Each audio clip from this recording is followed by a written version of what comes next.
ஜீவநீரோடை ஊழியங்கள் வழங்கும் இதயத்திற்கு இன்று ஒரு சிந்தனை.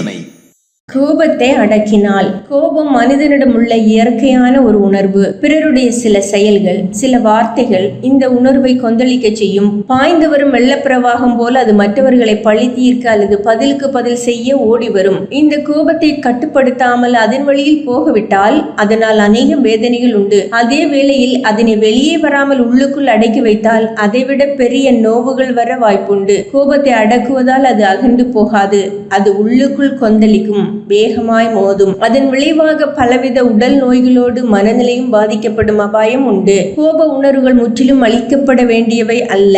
ஆனால் கோப உணர்வுகள் நம்மை அடிமையாக்கி அதனை சார்ந்து செயல்படும்படி நம்மை கட்டாயப்படுத்தாத அளவிற்கு நாம் அதனை ஆண்டு கொள்ள பழக வேண்டும். கிறிஸ்தவம் கோபத்தை அடக்கி வைக்க சொல்லவில்லை, அதனை தணிக்கவே சொல்லுகிறது. பிறர் நம்முடைய உள் உணர்வுகளை அதிகமாக பாதிக்கத்தக்க எதையாவது செய்யும் போது கோபம் வருவது இயற்கை. கிறிஸ்துவோடு பழகி வேத வார்த்தைகளை தியானித்து ஆவியின் ஐக்கியத்தை பெற்று வாழ்கின்றவனுக்கும் அது வருவது இயற்கையே. ஆனால் அவன் அந்த கோபத்தை தணிக்கும்படியான பொறுமையின் ஆவியை உடையவனாக இருப்பான். அங்கே அவன் கோபத்தை அடக்கவில்லை, ஆனால் தணிக்கிறான். கோப உணர்ச்சி நமக்கு அவசியமற்றதல்ல. தவறுகள், குறைவுகள், அநீதிகள், அக்கிரமங்கள், தப்பிதமான குணங்கள், மோசமாக நடந்து கொள்ளுதல்கள் ஆகியவற்றை காணும்போது அவைகள் தவறானவை என்பதை வெளிப்படுத்த கோப உணர்வுகள் தேவையே. அந்த உணர்வுகள் போய்விட்டால் தீமையான தவறான காரியங்களை குறித்த ஒரு எதிர்ப்புணர்வே இல்லாமல் எதையும் சாதாரணமாக எடுத்துக்கொள்ள தள்ளப்படுவோம். ஆனால் கோப உணர்வு என்பது